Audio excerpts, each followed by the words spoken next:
Okay so hello everyone, a very good morning to all of you. So friends, आज हम जो success story यहाँ पे आपके सामने शेयर कर रहे हैं, तो वो हम आज अनन्या की सक्सेस स्टोरी शेयर कर रहे हैं। And she is the one जिन्होंने यहाँ पर अपना 100 परसेंटाइल स्कोर किया है। So first I will congratulate her for great achievement and she scored 100 percentile which is a great achievement. तो let's start with the strategy. क्या रहा इनके पीछे, क्या इन्होंने किस तरीके से अपनी जो स्ट्रैटेजी बनाई, किस तरीके से प्रिपेयर किया। So Ananya, first introduce yourself. Ma'am, I'm from West Bengal. I'm Ananya Pramanik. I'm pursuing MAD in third semester. I'm running in third semester, and it was my first attempt only. तो मैं पहले ये बताना चाहती हूँ कि जब मैंने फर्स्ट इस जर्नी को स्टार्ट किया था, मैंने कभी सोचा ही नहीं था कि नेट के अलावा भी मेरा कुछ हो सकता है, क्योंकि मैं कभी वैसा लर्नर नहीं था कि नोट्स पढ़ के हो जाएगा मेरा, कि कोई भी बुक्स पढ़ने में मुझे कुछ याद ही नहीं रहता था कि बुक्स में क्या होता है, नोट्स में क्या होता है। आपको पता है मैम, मैंने आपको भी कहा था कि मैं एक ओरल लर्नर हूँ। आप जो बताती है मैं वो सुन के याद रखती हूँ हमेशा, और मैं देख के पहचान लेती हूँ क्वेश्चन, क्योंकि मुझे याद ऐसा नहीं रहता है। तो मैं कहूँगी कि आपका जो नोट्स था, मतलब आपको मैं काफ़ी बाद में आपको मैंने यूट्यूब में देखा। अगर पहले देखी होती तो लगता है कि मेरा अक्टूबर का भी हो जाता। तो आपका वीडियो देख के मैंने फर्स्ट यही नोटिस किया कि आप जो माइंड मैपिंग करते हो वो कैसे होता है। तो माइंड मैपिंग करने में मुझे पहला जो हेल्प मिला कि सब कुछ एक जगह में मैं कंसंट्रेट कर पाई कि हाँ, सब कुछ एक जगह में कैसे हो सकता है, कैसे मैं रिलेट कर सकती हूँ एक कॉन्सेप्ट से दूसरे कॉन्सेप्ट को। तो mind mapping I think the key note for my success. मतलब मेरे पास कोई नोट नहीं था, बस मैं माइंड मैपिंग से सब कुछ कर पाई कि कैसे एक कॉन्सेप्ट से दूसरे कॉन्सेप्ट। और एक बात मैं कहना चाहती हूँ कि जो भी लर्नर्स अभी सामने वाले नेट को अपेयर करना चाहते हैं, मैं एक ही बात कहना चाहती हूँ कि concentrate on the concept basically, क्योंकि जो भी ट्रेंड आ रहा है अभी क्वेश्चंस का, न्यू न्यू पैटर्न्स का, तो मुझे लगता है कि इससे आपको याद करने में, मतलब याद करने से या रखने से कुछ नहीं होने वाला इसको। बस कॉन्सेप्ट अगर क्लियर हो फिर ही वो कुछ हो सकता है इसमें। तो मुझे यही लगता है मैम, मेरा स्ट्रेटेजी यही था कि कॉन्सेप्ट पे जोर दे। हाँ, तो ये क्योंकि अनन्या ये सबसे इम्पोर्टेंट होता है कि वही कॉन्सेप्ट्स को हमें क्लियरिटी लेकर आनी है कि कॉन्सेप्ट्स हमारे क्लियर होने चाहिए। But the main thing is कि हमारे पास इतना सारा सिलेबस है। यूनिट, अगर हम यूनिट वाइज देखें, अपने यूनिट 1 से लेके 10 तक जो कंप्लीट हमारी 10 यूनिट्स है, साथ के साथ जो पेपर 1 के अंदर भी आपके जो मैथमेटिकल रीजनिंग, लॉजिकल रीजनिंग है, तो इसके अंदर आपने टाइम मैनेजमेंट कैसे किया? क्योंकि टाइम मैनेज करना ही बच्चों के लिए सबसे बड़ा चैलेंजिंग फैक्टर होता है। मैम एग्जाम की बात कर रही हैं आप? हाँ जी, एग्जाम से रिलेटेड कि आपने कैसे यहाँ पर करा, टाइम को मैनेज कैसे किया? क्योंकि हमें नॉट इवन मैम कि सिर्फ कंसेप्ट की क्लैरिटी होना, यूनिट वाइज पहले सिलेबस कवर करना, लेकिन उसके बाद फिर हम किस तरीके से अपने जो रिवीजन करते हैं, क्वेश्चंस लगाते हैं, तो वो कैसे आपने किया, ये सारे मैं जानना चाहती हूँ आपसे एक बार। मैम पहले मैं कहना चाहती हूँ कि जो एग्जाम में था, मेरा एग्जाम 2 घंटे 10 मिनट में कंप्लीट हो चुकी थी, क्योंकि मैं बहुत फर्स्ट हूँ मैथमेटिक्स में। मैं इस बात का मतलब प्राउड नहीं करती हूँ, मैं प्राउड फील नहीं करती, लेकिन मेरा मैथ्स हमेशा से स्ट्रांग रहा है जी तो इसलिए मुझे मैथ्स में ज़्यादा एफर्ट देने की कोई ज़रूरत ही नहीं पड़ी। जी। और इंग्लिश मेरा मदर सब्जेक्ट है, मैं मास्टर डिग्री ऑलरेडी इंग्लिश में कर चुकी थी, तो इसलिए इंग्लिश भी मेरा कम्प्रीहेंशन वगैरह उसका भी प्रैक्टिस ज़्यादा की ऐसा नहीं है। लेकिन हाँ, एलएस जो है, मतलब जो सॉरी एलआर जो था, लॉजिकल रीजनिंग एंड एनवायरनमेंट वगैरह, वो जो था थोड़ा प्रैक्टिस के लिए था, क्योंकि Indian logic is far more hard than in western logical reasoning. तो वो इंडियन लॉजिकल रीजनिंग को मैंने थोड़ा पढ़ना पड़ा, जानना पड़ा कि कैसे होता है, क्योंकि बहुत सारे ऐसा टर्म्स है, बहुत बहुत ही मतलब कंफ्यूजिंग है उसमें। तो मुझे लगता है कि इसमें थोड़ा ध्यान देना चाहिए सभी को। और फर्स्ट पेपर और सेकंड पेपर में ये दो चीज़ कॉमन है कि टीचिंग एप्टीट्यूड और जो रिसर्च एप्टीट्यूड होता है। तो जी। लर्नर्स के लिए जो भी एजुकेशन देता है उसका लिए एक प्लस पॉइंट है कि वो दो मतलब दो यूनिट में एक कॉमन जो ये टॉपिक होता है जी। उसको एक ही साथ लर्न कर लेते हैं। कोई दिक्कत नहीं होता है एक्स्ट्रा कि हाँ एक्स्ट्रा करके कुछ भी रखना होगा या स्टडी करना होगा। तो मुझे लगता है कि ये एक कॉमन टॉपिक लेके ये दो और मैथमेटिक्स 2018 से अगर कोई पीआईक्यू हमेशा सॉल्व करते रहे और प्रैक्टिस को इंक्रीज करते रहे कि पहले 20 मिनट्स में होता है फिर 10 मिनट्स में, तो एग्जाम के पहले उसको 10 मिनट्स में कैसे किया जा सकता है, ये rapid practice and I think rigorous practice ही होगा। वो तो है। जितना भी जिसका मैथ्स को वीक है थोड़ा वही। और ये भी काफ़ी बच्चों का डाउट होता है कि अगर मैथ्स के पोर्शन को हम निग्लेक्ट कर दें तो बाकी के जो कंसेप्ट्स अगर हम क्लियर करके जाए तो उससे पॉसिबल है, क्योंकि डीआई की वेटेज भी आपकी मतलब 10 क्वेश्चंस उसमें 10 मार्क्स का है, 5 क्वेश्चन आपसे पूछे जाते नहीं हैं। मुझे नहीं लगता, नहीं मैम मुझे नहीं लगता कि मैथ्स छोड़ना कोई मतलब अच्छी बात होगा, क्योंकि हम नहीं जानते कि लॉजिकल रीजनिंग में क्या क्वेश्चन आएगा जी। और रिसर्च में क्या आएगा। ऐसा हो ही सकता है कि उसमें जाके कुछ नहीं आ रहा है हमारे। तो डीआई और मैथ्स ऐसा सब्जेक्ट है कि आपको बस पूरे मार्क्स दे सकते हैं उसमें। तो मुझे लगता है कि मैथ्स में पूरी ना हो लेकिन 60 to 70% करना जरूरी है टू एसिड जेआरएफ।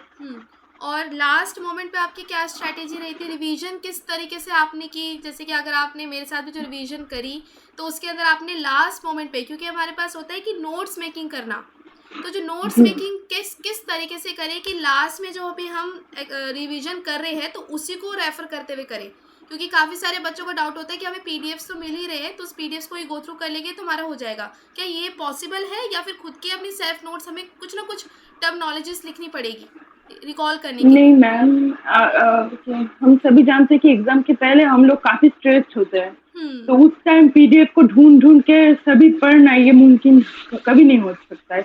और जो आपके लर्नर्स है आप तो हमेशा ही मॉक टेस्ट देते हो वो जो कि हाईली स्टैंडर्ड होता है। मैं हाईली रिकमेंड करूंगी कि मैम की जो मॉक टेस्ट है वो बहुत सीरियसली ले और बहुत सीरियसली अटेम्प्ट करे। वो जाके आपका कंसेप्ट बहुत हेल्प होएगा एग्जाम में। जी। एंड मेरा जो स्ट्रेटेजी था एग्जाम के पहले कि बस मेरा जो खुद का जो माइंड मैपिंग का जो कॉपी था मैं उसको ही हमेशा देखती रहती थी, हमेशा रिवाइज करती रहती थी कि क्या क्या कंसेप्ट है क्या मैपिंग है। मैं ज़्यादा वीडियो तब नहीं देखी क्योंकि मुझे लगता है तभी मैं मतलब स्ट्रेस थी थोड़ा बहुत कि कैसे हूँ कैसे, और मेरा फर्स्ट अटेम्प्ट था इसलिए मैं और भी ज़्यादा स्ट्रेस थी कि क्या करूँ मैं। तो इसलिए मैंने वीडियो देखना तभी बंद कर दी थी और माइंड मैपिंग में और वो रिविजन में ज़्यादा जो कि मेरा खुद का था। मैंने पीडीएफ नहीं देखा था सब। पीडीएफ जो भी था मैंने पहले जब मैम ने पढ़ाई तभी देखा था, फिर बाद में जाकर मैंने नहीं देखा था।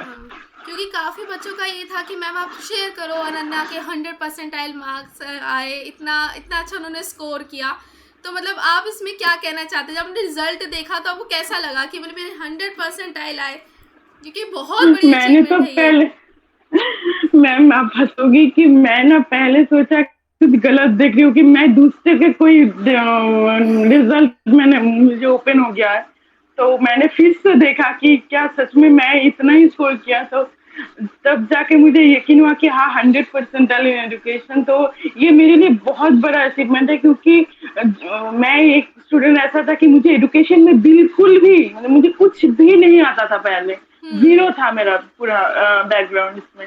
तो ये मैम मैं कहूँगी कि आपके वजह से पॉसिबल हुआ है क्योंकि आप इतना इन डेप्थ नॉलेज क्लैरिटी हमें प्रोवाइड किया है कि हमें कोई परेशानी नहीं हुई। मुझे तो बिल्कुल भी परेशानी नहीं हुई एग्जाम में जाके।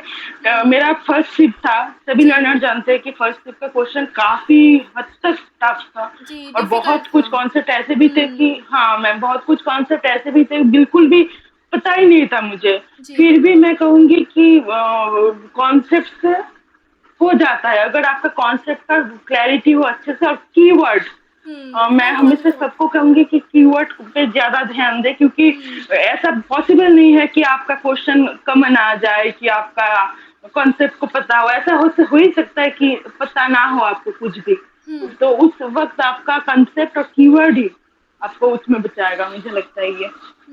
और जैसे क्वेश्चंस करने के लिए कोई ट्रिक्स, हम जैसे कि मैं हमेशा कहती हूँ कि आप एलिमिनेशन टेक्निक का यूज़ करो, असर्शन रीज़न के अंदर पहले असर्शन को पूरा पढ़ो, फिर रीज़न की तरफ जाओ, डायरेक्टली उसके कॉन्टेक्स्ट में पूछा या नहीं उस कॉन्टेक्स्ट को देखो। तो ये छोटी छोटी ट्रिक्स एंड टेक्निक्स कितना यूज़फुल रही है आपके एग्ज़ाम के लिए, क्योंकि इतना बड़ा आपको मैनेज करना है टाइम को, 3 घंटे जिसमें पेपर 1 करना है, पेपर 2 करना है, तो 150 क्वेश्चन आपको अटैम्प्ट करने हैं। तो वो ट्रिक्स एंड टेक्निक्स कैसे आपके लिए हेल्पफुल रही, और कोई अपनी तरफ से कोई और कोई आप न्यू जो टेक्निक का एडिशन करना चाहे इसके अंदर, तो वो आप बता सकते मैं हैं। मैं पहले तो मैं बता चुकी हूँ कि मेरा एग्ज़ाम 2 आवर्स एंड 10 मिनट्स पे ख़त्म हो चुकी थी। तो अच्छा। मैं पहले फर्स्ट पेपर ही से स्टार्ट किया था, तो उसमें मुझे ज़्यादा टाइम नहीं लगा। हम्म। लेकिन सेकंड पेपर में मैंने ये किया कि पहले जो भी क्वेश्चन मुझे आता था, वो मैंने सारी कर डाली। हम्म। फिर जाके जब हो गया सब कुछ, फिर जाके मैंने जो क्वेश्चन अननोन था, पूरा ही अननोन था, वो उसको उसके बारे में सोचा और किया।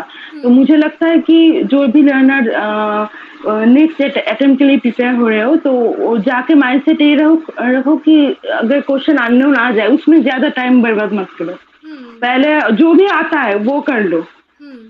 फिर मार्क को रिव्यू करके निकल जाओ वहाँ से, फिर अच्छा। जाके वो सोचो, क्योंकि टाइम हम्म। शॉर्ट है, आपको टाइम मैनेज भी करना है उसमें से। हम्म। तो कोशिश करो कि कम से कम टाइम में फर्स्ट पेपर हो जाए। इसके जी। लिए मैंने पहले भी कहा कि प्रैक्टिस बहुत ज़रूरी है। आप जितना ज़्यादा प्रैक्टिस करोगे, उतना ज़्यादा आपका टाइम घटता रहेगा। जी। वही बहुत इम्पोर्टेंट है इसके लिए। और ऐसा रीजनिंग की बात अगर मैं कहूँ, तो हम्म। मैम ने एक ट्रिक बताई थी कि दोनों स्टेटमेंट पहले ठीक तरह से रीड कर लो, फिर जी। जाके उसमें बिकॉज लगाओ कि इसका लिंक होता है कि नहीं, इसमें कोई कनेक्शन है कि नहीं। वो जी। बहुत काम आया एजर्शन रीजनिंग में। लेकिन हाँ, मेरे हमारे शिफ्ट में उतना ज़्यादा एजर्शन रीजनिंग था नहीं, लेकिन जो भी था उसमें बहुत ज़्यादा काम आया। गुड। और आप पीएचडी का क्या सीन है आपका, पीएचडी को कैसे करोगे साइड में से, क्योंकि अभी तो आपका एमएड का फाइनल ईयर चल रहा है आई गेस। नहीं मैम, नहीं, थर्ड मेरा थर्ड सेमेस्टर। सेमिस्टर चल थर्ड रही। सेमेस्टर है। तो थर्ड सेमेस्टर, अभी फोर्थ सेमेस्टर है, डेजर्टेशन है, और फिर बाद में जाके हाँ पीएचडी मैम। है। हाँ मैम, मैं तो मतलब इस बार फर्स्ट अटेम्प्ट करके देखना चाहती थी कि हाँ होता है कि नहीं, बस मुझे पता ही नहीं चला कि कैसे हो गया ये। मतलब अपियरिंग था, मैंने पहले भी कभी नहीं दिया जी। एजुकेशन मैंने। तो हम्म। बस हो गया। अभी तो मेरा थर्ड सेमेस्टर का एग्जाम है जी। सामने ही। उसके बाद फोर्थ, तो उसके बीच बीच में ही मैं सोचूंगी कि क्या करूं। मतलब इतना फास्ट हो जाएगा, मुझे भी अंदाजा नहीं था मैम। वैसे वो आपकी मेहनत है, मेहनत यहाँ पे रंग लाई है अच्छे से, आप कंसिस्टेंटली जब लगे रहे बस मेहनत करने में। क्योंकि अनन्या की खासियत की, जब तक वो डाउट क्लियर नहीं हो जाता तब तक वो आगे नहीं बढ़ती थी। मतलब ये बहुत ही अच्छी इनकी क्वालिटी है कि कोई भी अगर डाउट उन्होंने पुटअप किया है, कोई भी पूछा, जब तक वो क्लियर नहीं हो जाता तब तक वो आगे नहीं करती कि मैम इसका बताओ मुझे कि इसका राइट आंसर क्या है या किस तरीके से यहाँ पर होना है। तो ये मैम, क्वालिटी आप होनी बहुत चाहिए काम एंड सबमें। कंपोज हो कि आपने बहुत पेशेंस रख के मेरे हर एक डाउट को क्लैरिटी दी। मतलब मैंने बहुत टीचर्स से अभी तक देखा था यूट्यूब में, लेकिन मुझे ऐसा कोई टीचर नहीं लगा कि इतना अच्छे तरीके से कोई डाउट को क्लियर कर सकता है, और भी इतना काम एंड कंपोज रह के। मैं चाहती हूँ कि आपके जैसा 1% भी मैं बन पाऊँ, तो भी मेरे लिए बहुत है। मतलब बहुत ही पेशेंस रखते हो आप, सच में। थैंक यू सो मच मतलब मेरे अनन्या फॉर सक्सेस में आपका एप्रिसिएशन। 70 से 80% आपका ही क्रेडिट है, क्योंकि मुझे लगता है मुझसे भी ज्यादा मेहनत तो आपने की है। मेरा मॉक टेस्ट क्रिएट करने में, इतना स्टैंडर्ड वीकली मॉक टेस्ट, सब कुछ बहुत बहुत ज्यादा हेल्प हुआ। जो भी किया है, मुझे लगता है आपका mock test is really really fruitful. Please learners, आप लोग ये सीरियसली लें और मॉक टेस्ट अच्छी तरह से दें। मुझे लगता है बहुत हेल्प होगा, बहुत हेल्प होगा। हाँ, ये तो अच्छा है, क्योंकि मॉक टेस्ट देना बहुत इंपॉर्टेंट है। क्योंकि वही है ना कि एक बार हम बहुत इतना मैम। करते रहते हैं, कंसेप्ट्स पढ़ते रहते हैं, फिर बाद में जब उसको अप्लाई करना होता है तो वहीं पे आपका बहुत ही हाँ बड़ा मैम। चैलेंज आता है कि आप अप्लाई किस क्योंकि तरीके मैम से करें। सीबीटी बेस्ड एग्जाम है, तो टाइम पीछे जाता जाता है, तो कई लोग उसमें मतलब स्ट्रेस हो जाता है कि कैसे करो हड़बड़ी में, और मतलब आती हुई चीज भी गलत कर देता है उसमें। तो हम्म। इसलिए मैं कहती हूँ कि टाइम मैनेजमेंट उसमें जितना भी हो सके फास्ट करना, प्रैक्टिस कर करके वहाँ पे हम्म। जाके आपका ऑटोमेटिकली और फर्स्ट हो जाएगा, अगर हम्म। आपका फर्स्ट प्रैक्टिस है तो। हम्म। बाकी पेरेंट्स का मैं रिस्पॉन्स आपके मॉक कैसे टेस्ट रहा? भी हमेशा मैं आपके मॉक हम्म। टेस्ट भी हमेशा कोशिश करती थी कि मैं आप जो टाइम में दो उसके हाफ टाइम में करूँ। हमेशा हम्म। से मैं यही करी थी। तो ऐसे ही मुझे लगा कि टाइम मैनेजमेंट सभी लर्नर के हो सकता है। अगर मेरा ज़ीरो बैकग्राउंड से यहाँ पे आ सकते हो, आप सब कर सकते हो, कोई बात नहीं है। हाँ, ये है। बाकी पेरेंट्स का रिस्पॉन्स कैसा रहा? पेरेंट्स कितने सैटिस्फाई हुए रिजल्ट में? टीचर्स आपके, कॉलेज टीचर्स, ये सारे, इनको रिजल्ट से पता चला आपका? कॉलेज जी, जी मैम, कॉलेज टीचर्स तो मतलब बहुत ही हैरान हुए कि ऐसी ईयरिंग में कोई ऐसा रिजल्ट हो सकता है, कि मुझे कह रहे हैं कि कैसे स्ट्रैटेजी, मतलब इतना ज़्यादा कॉल और मैसेजेस आ रहे हैं मुझे कि मैं मैं 2 दिन से मतलब खुद का पढ़ाई कुछ नहीं किया कर पाई उससे। तो हाँ। ठीक है मैम, और पेरेंट्स बहुत ही खुश है, क्योंकि मैंने बहुत बड़ा चैलेंज लिया था ये, क्योंकि मेरा ऐसे कोई बैकग्राउंड था नहीं कि मैंने देखा कि हाँ, हो जाएगा कि नहीं। जी, लेकिन फर्स्ट मेरा कॉन्फिडेंस आया आपकी वजह से, जब मैं डब्ल्यूबी सेट क्लियर किया, जी। उसमें मेरा मार्क्स बहुत अच्छा था। हाँ। तो उसके बाद जाके मैंने आपको भी बताया कि बस मेरा नीट हो जाए तो ही मैं खुश हूँ। क्योंकि वही तो अनन्या आपने कह रही मुझे थी, भरोसा क्योंकि अनन्या ये कह रही थी कि बस मैम नेट हो जाए मेरा तो मैं पार पा जाऊंगी, मतलब नेट हो जाए मेरा। अब उसको क्या पता था कि वो जेआरएफ कर लेगी, 100% से हो जाएगा, मतलब इतनी हाँ बहुत ही बड़ी मैम। अचीवमेंट होगी। मैम, आपने हमेशा से मुझे भरोसा दिया। जब भी डब्ल्यूबी सेट हुआ था, मैंने कहा था कि बस आपके भरोसे से मैंने नेट हो जाए, तो आपने कहा था कि इतना इतना दूर आ चुके हो तो बस थोड़ा-सा ही और। तो हाँ। आपने मुझे बहुत मोटिवेट किया हमेशा। Thank you so much ma'am, इसलिए। You most welcome. बस ऐसे ही पढ़ते रहो, आगे बढ़ते रहो। और लास्ट कोई जी मैम, कंक्लूडिंग जी। रिमार्क आप देना चाहे तो, रिलेटेड टू प्रिपरेशन या कुछ ऐसा, कि क्या और करना चाहिए स्टूडेंट्स को, बस कितना लगना है, कितनी मेहनत करनी है, थोड़ा उनको भी आप मतलब थोड़ा मोटिवेट कर दो, ताकि उनको भी मोटिवेशन आ जाए, क्योंकि इंस्पायर तो बहुत है आपसे, इतना मतलब इंस्पायर्ड है स्टूडेंट्स की, बार बार मैसेज कर रहे हैं कि अनन्या से वो बात हो जाए। आपने देखा होगा कम्युनिटी सेक्शन में कितने स्टूडेंट्स ने आपसे इंटरेक्ट किया। जी तो मैम, उनके जी लिए मैम। आप क्या लास्ट पहले में तो बोलना थैंक चाहते हैं? पहले तो thank you all guys for congratulating मी।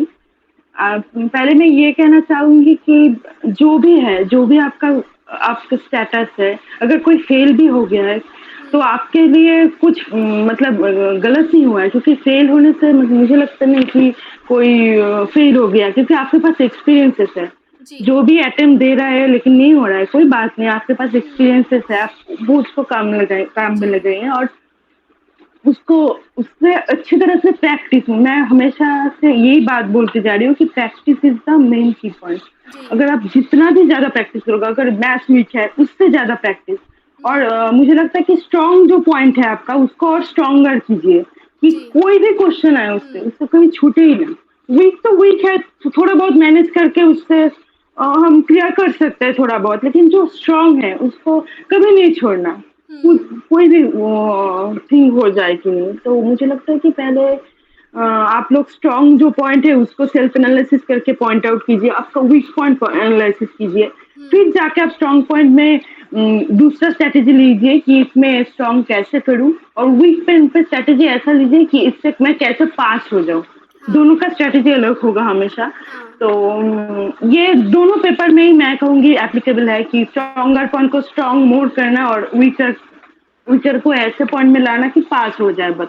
हुँ, तो मेरे लिए एडमिनिस्ट्रेशन एंड मैनेजमेंट पहले थोड़ा बहुत दिक्कत था उसमें, हुँ, क्योंकि मेरा कॉन्सेप्ट उतना क्लियर था नहीं। तो मैम का जो फ्री वीडियो यूट्यूब क्लास था, मैंने पहले वो देखा था। तो हुँ, उसमें जाके मेरा कॉन्सेप्ट थोड़ा बहुत क्लियर हुआ, फिर क्लास करके और भी ज़्यादा क्लियर हुआ। तो मैम, उसमें कोई भी क्वेश्चन मेरा गलत नहीं हुआ, इतना टफ क्वेश्चन आने के बाद भी। तो हाँ, थैंक यू फिर से। और मैं लर्नर को कहना चाहूँगी कि trust the process and trust हाँ, लीजिए ma'am. I think next year will be yours. कोई कोई दिक्कत की बात ही नहीं, और कोई स्ट्रेस की बात नहीं, बस आप लोग डटे रहिए, हो जाएगा, कोई बात नहीं। हाँ, बस ऐसे ही बढ़ते रहो अनन्या, बस आगे बढ़ते रहो। थैंक अब यू। बस अपना जी जल्दी मैम। से पीएचडी में एडमिशन हो, जल्दी से आपकी जो फेलोशिप है वो स्टार्ट हो जाए। बस आगे-आगे बढ़ते थैंक रहो और अच्छे तरह से एक अच्छी पोस्ट पे लगो। बस मेरी ब्लेसिंग्स आपके साथ है। Thank you so much ma'am, आपने मेरे लिए इतना किया कि शायद ही कोई कर सकती है। Thank you so much for your help and support always you give me. Thank you so much, Ananya. Thank you so much जी for मैम, जी joining. Ma'am, Thank you so much जी ma'am. for inspiring us. So thank you so thank much you ma'am. सभी के लिए। और जिस तरीके से आप यहाँ पे जॉइन है, जिस तरीके से आप क्लासेस देख रहे हैं, बस consistency and regularity is the key to success. बस जी, फेलियर से जी। डरना नहीं है। अगर फेलियर आता है तो वो आपके लिए एक नई अचीवमेंट है, मतलब एक तरीके से आपको एक अपॉर्चुनिटी मिलती है कि आप और उसको निखार सके और अपने जो नेगेटिव पॉइंट्स है उसको हटाते हुए आप अच्छे तरीके से जी, पॉजिटिविटी के साथ आगे बढ़ते रहे। बस अपने हमेशा ही पॉजिटिव रहना है। कोई आपको कुछ भी कहे, हमेशा। चाहे कुछ भी आपको कुछ उल्टा सीधा कहे, हमेशा फैमिली की तरफ से पॉज़िटिव जो रहना है। प्रेशर है, आप उसको हटाते हुए बस अपना कंसिस्टेंटली एफर्ट्स करते रहो और आपकी अचीवमेंट आपको मिलेगी। बस जी यही मैम, आपका की बिल्कुल। होना चाहिए। बिल्कुल, सभी कर सकते हैं। मुझे लगता नहीं कि नेट कोई ऐसा कुछ बड़ी चीज़ है कि बस होगा ही नहीं, ऐसा कुछ भी नहीं है।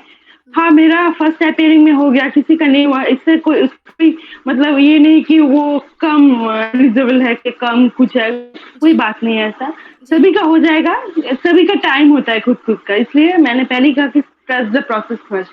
हुँ। So thank you so much Ananya for joining. Thank you ma'am, thank you so much thank you so अपनी much ma'am. Success story share करने के लिए हमारे साथ। जी मैम, So जी thank you ma'am, so much thank you for so much. joining. हुँ, Take care, and all the best thank for you ma'am, great future endeavors. Thank you for joining. Thank you ma'am, thank you.